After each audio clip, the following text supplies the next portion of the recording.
Today I'm going to bring you a brief review of Jetpack Joyride, specifically the PS Vita version. It is actually available on, if I'm not mistaken, PC, Android, iOS, Windows Phone, Windows Mobile, and PS3. I believe that's all the platforms it's available on, but I am doing my review on the Vita version since that's what I played. It's a pretty cool little free-to-play Flappy Bird type of game where you just tap the screen and then your guy who's on his jetpack just kind of floats up every time you tap. So you try to dodge obstacles that way.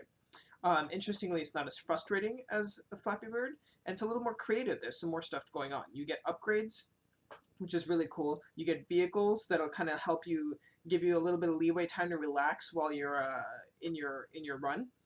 Of course, leaderboards, and you collect coins as you're going through the game, which helps you unlock other upgrades and items and things like that. So it's kind of like, imagine like a Sonic Dash or some of those endless run games, except side-scrolling. Same kind of concept. You could pay money to get coins in order to unlock stuff. Not necessary.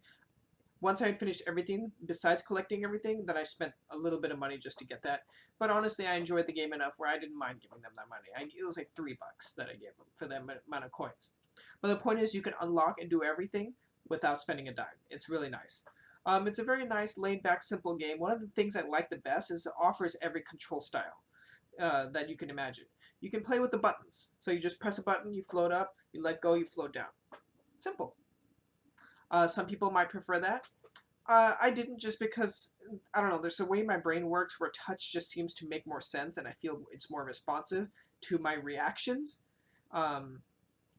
And it's a little smoother, and I don't have to press as hard, just tap, tap, tap, tap. So that's all with my finger. The other control option is a front touchscreen on the Vita. You can actually just tap, tap, just like you're playing the game on the cell phone or tablet or something, which is fine. But my biggest problem with very touch-heavy games is that my finger is blocking part of the screen. No matter how I hold it, I'm always blocking something. I can try to optimize how I'm doing it, but it's still always there, and that's a big issue I have with these type of things. So yeah. So unfortunately, I don't usually like the touch option as a result, but people might like that because that's what they're familiar with. Other option, which is what I use the most, is the back touchpad. The back of the Vita, you can actually use that the same way you use a touchscreen. My screen's not blocked. I can just hold it comfortably like this, and then boom, boom, boom, boom, boom. That's all I did the whole time I'm playing. Very easy. I actually really liked that, and that's how I played. Multiple control options. I like it. Graphically, it's very, very simple, but it looks nice. Everything's distinguishable. It's easy to figure out what's going on. I never felt like I was overwhelmed with colors and stuff like some other games. It was just enough. It looked good. Music is repetitive, but what do you expect in that kind of a game? But it's okay. So it's something that I really didn't mind. Most of the time I would have it on. Plus I want to hear the sound effects anyways so that I can kind of gauge what's happening on the screen. The more reception I have, the easier it is for me to do. So yeah, that part was fun. The upgrades are cool. You have different upgrades for like you can jump higher or you'll fall down slower. There's different things you can do. You get gear in order to make your guy look different. You can buy that stuff with in-game coins, not necessarily having to spend a dime. And yeah, so as a free-to-play game, and I'm going to, as a heads up for free-to-play games, I'm going to give them 1 out of 5 stars, or spiciness, rather than 10, just because a little bit lower tier, lower end, and they don't really need to have that more in-depth score in order to kind of get you a better feel of what I think of it. So overall, I enjoyed it. It was a fun game. It's one of the few free-to-play games on my Vita that I'm actually going to keep on there. And not just keep it just to get my trophies and then delete it like I've been doing. It doesn't have a platinum, as a heads up. None of the free-to-plays that I know of have a platinum. That's okay. I got all the gold and everything else in it though, which is fine. It's more fluff, trophy fluff.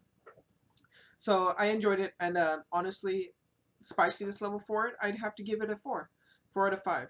The one thing I would like out of it would have been a little bit more the obstacles and everything are great, and there's a good variety, but after a certain point when you start speeding up, I just started getting bored. Like I felt like that's just could be a personal problem with me with running games, which is probably how they all are. After a certain point, I just don't want to play anymore. So then I start not paying as much attention, then I die, and then that's it. which is partially why I had so much trouble getting the trophy of like getting, I think it's like 10,000 meters or something. But that being said, 4 out of 5 spiciness level. If you have a Vita, honestly, it's free. Download it. I highly recommend playing it. It's a nice game to play on the side when you're bored. Thank you for watching, guys.